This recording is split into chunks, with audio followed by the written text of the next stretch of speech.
Final Stop Brazil, Book 2, Life After Hell, Chapter 64. The Business Visitor from Germany. The Beginning of the End. Around 5:45 in the morning, the driver of the rented car picked me up to take me to the airport Guarulhos. It was a strange feeling to be back where I waited 4.5 years ago to fly home to my loved ones, but instead my entire life had ended abruptly when I was arrested and taken away from here in handcuffs. This time, however, I was on the other side, in the arrival hall. The Lufthansa plane from Frankfurt landed as scheduled, but for a long time nothing happened. Then a few passengers and the crew came through the sliding glass door.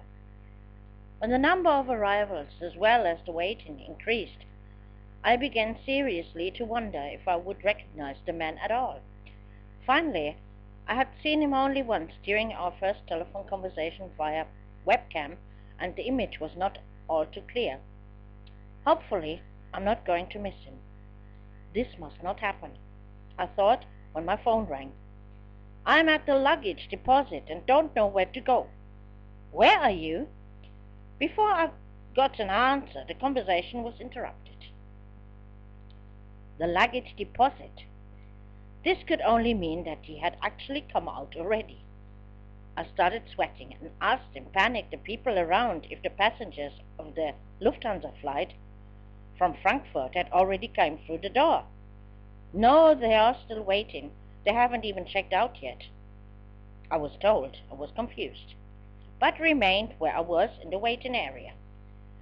About 15 minutes later, he came through the door, unmistakably, and immediately I knew that we would not be friends. But how bad this week would be for me and what impact it had on me, I had no idea of at this moment. First, we went to the hotel I had selected. Since we got stuck too long in a traffic jam, the first scheduled business meeting at 11 had to be rescheduled. Here, however, the first mess happened. I couldn't find the phone number of the company.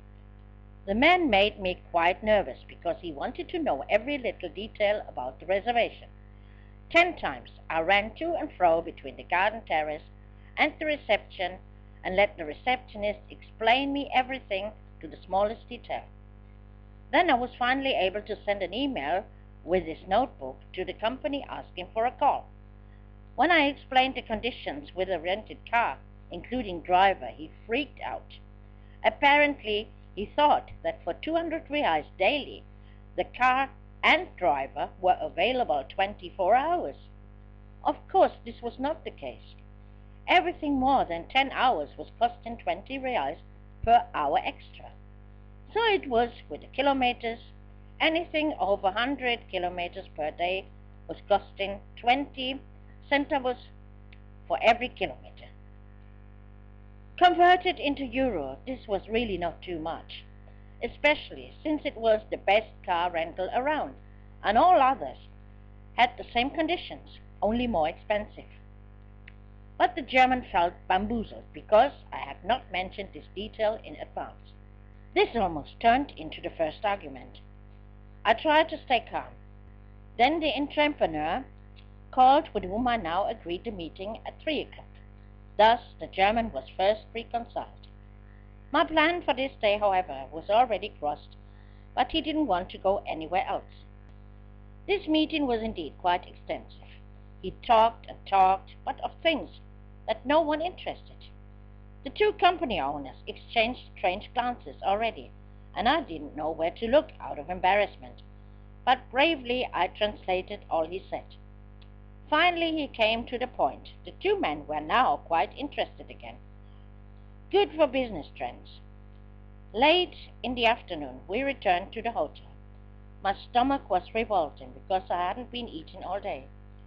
For the evening I had reserved a table in an Argentine restaurant with Cuban live music, which I was already looking forward to. Off we went with our driver. I sat in the front, the German in the rear. Coincidentally, the rock group AC/DC played that night in the Morumbi Stadium. But who could have known that before? All access roads were full. We came forward only at walking pace, if at all.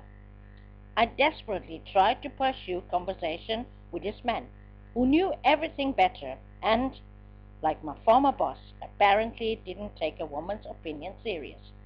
So I preferred to talk to the nice driver, until a riff-raffing came from the rear. "I want to return to the hotel immediately.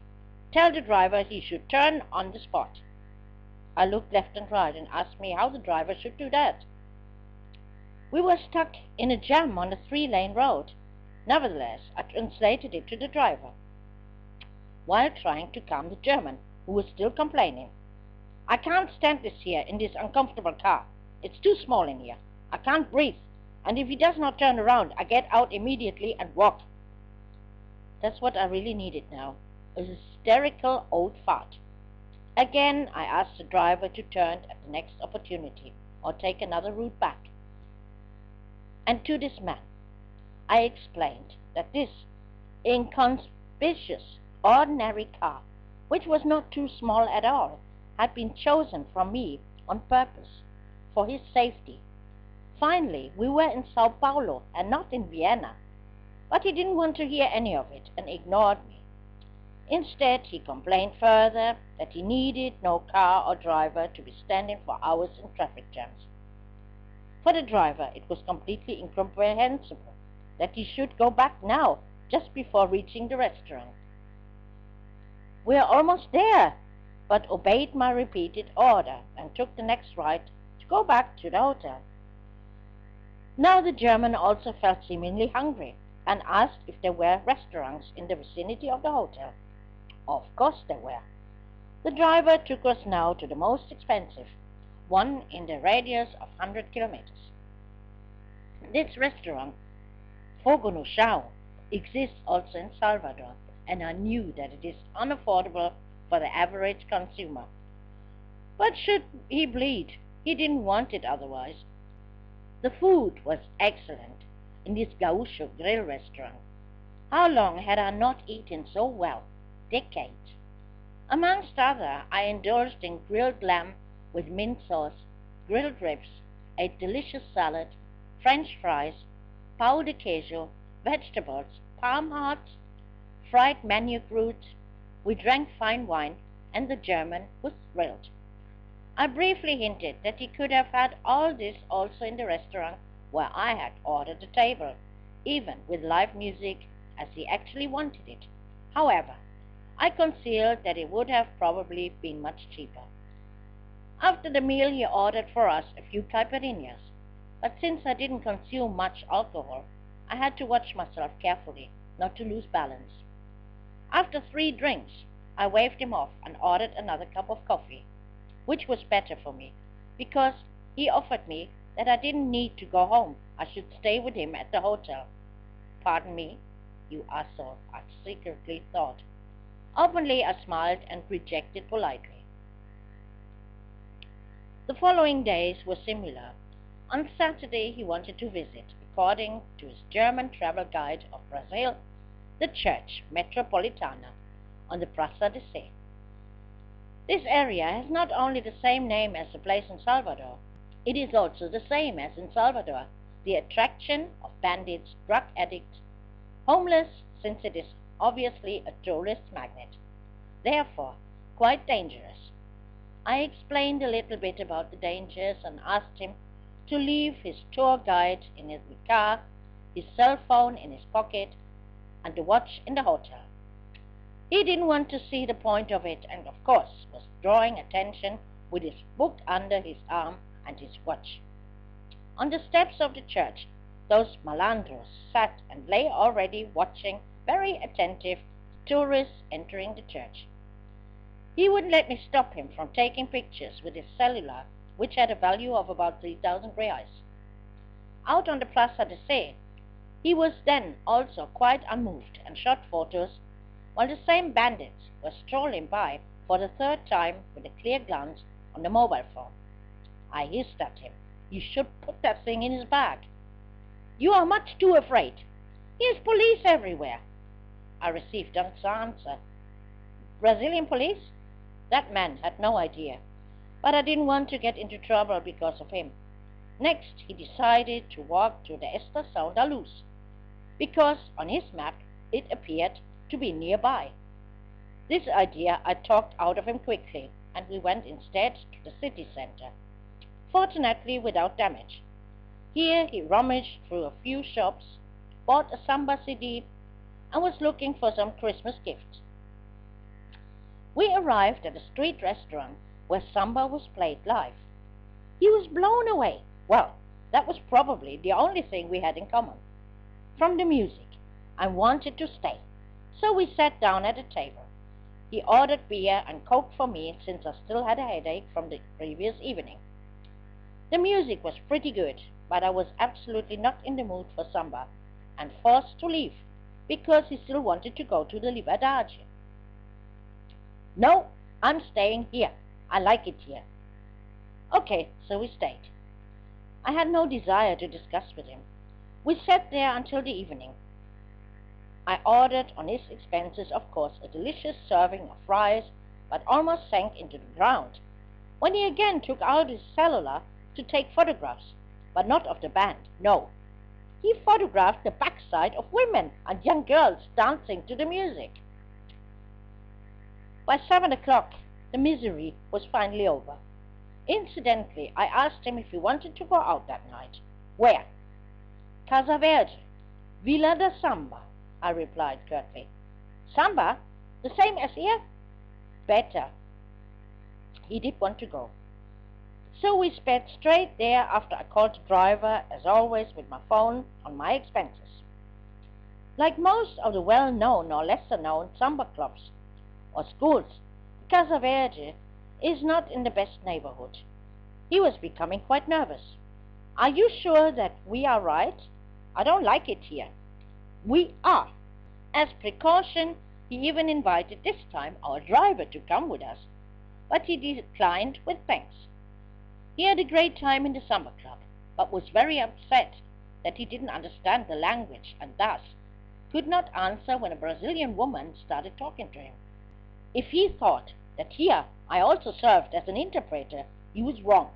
I withdrew to the terrace where smoking was allowed and was quickly surrounded by a lot of men with whom I had a quite amusing conversation and my fun with them.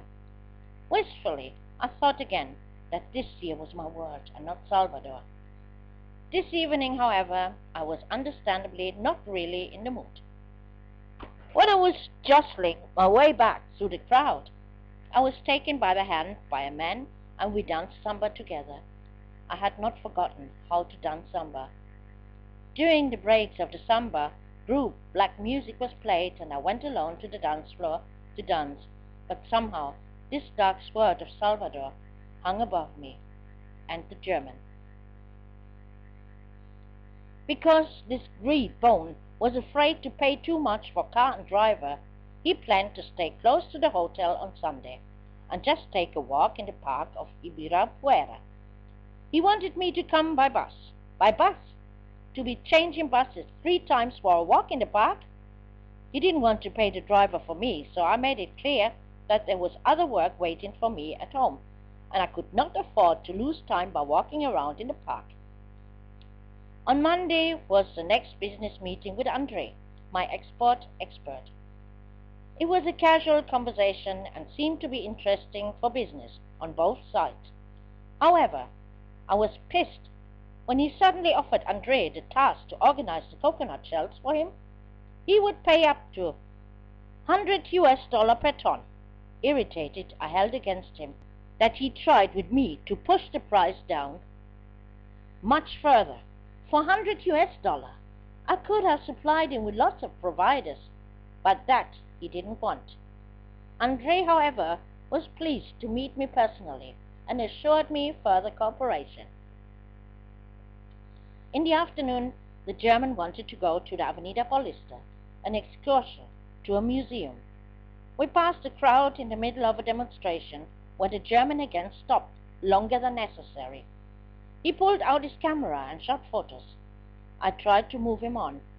I want to watch this here. Again I tried to stay objective and friendly while explaining him that it could not take long until the shocky troop would arrive, and if they had orders to stop the demonstration, they would stamp on everything around. He didn't believe me, and I had to listen again. You are afraid of everything. This man was driving me mad. I wanted clarification this afternoon and began to talk about the quite high expenses on telephone costs me and Ratinho had, and in Ratinho's case, the travel expenses. He wouldn't even let me finish talking, but interrupted. Why cost? You got your expenses paid long since with the $200 that should be sufficient. My explanation that the money was not for me, he neither wanted to hear nor did he accept it. No, he had a written proof of this, he stated. This he could not have, because it existed none. I knew now what I had to think of him, feeling the strong desire to leave him right here in the middle of the Avenida Paulista. But I still needed the money, although I wasn't even sure now if he would pay me at all after this number. In the evening we called Mary via Skype with a webcam, who was until then very interested in an association. But she also realized now how he was, after half an hour of discussion about this $200. When he told me and Mary we could say whatever we wanted, he had the proof that the money was for me. Moving on to other business issues, he treated this woman pretty disrespectful, at least in business concerns. However, he spared no compliment how pretty she was. Oh, tawny jerk, I had enough. Actually, he planned a trip down to the coast of Santos, which I also had included in the agenda, to spend a day there because it was only an hour away. However, he wanted to stay 2 days, but demanded a special price for the car and the driver. The lady from the car rental didn't agree, fortunately, because he had started talking again about that we could share a room. This guy had no inhibitions. Now he was stubborn and didn't want the car at all for Tuesday and Wednesday. But on Wednesday we needed car and driver because we had yet another business meeting. This, however, went completely down the drain, and the man only left embarrassing impressions. When our potential business partner had to go to another branch due to an important issue, the German took it as if the man did not want to talk to him. Yes, he actually believed that everyone waited just for him and welcomed him with open arms. It was him who wanted contacts here, and not vice versa. I tried to explain to him several times that the mentality of the Brazilians was different, independent. In fact, they really needed nobody. I received the answer that I had no idea about business matters in general. Our host, who was in another office on the other end of Sao Paulo, asked us first to come over there.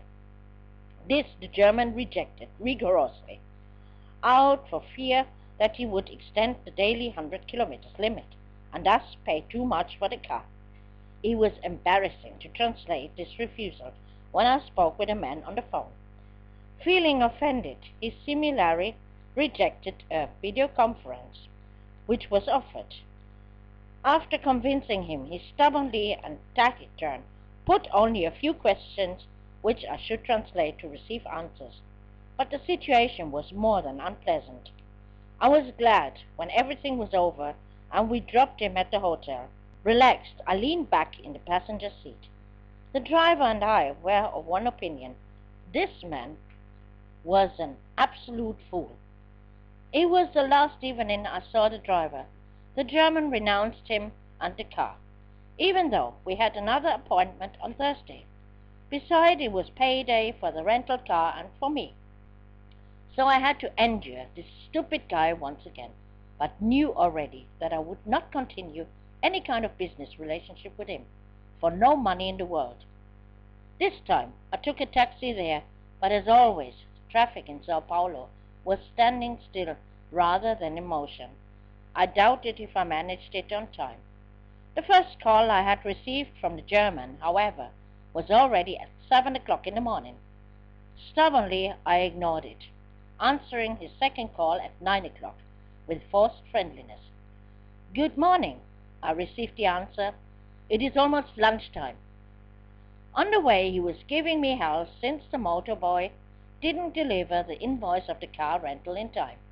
The reason for this, as I learned later, the reception gave the motor boy the false information that nobody by the name of this man stayed in the hotel.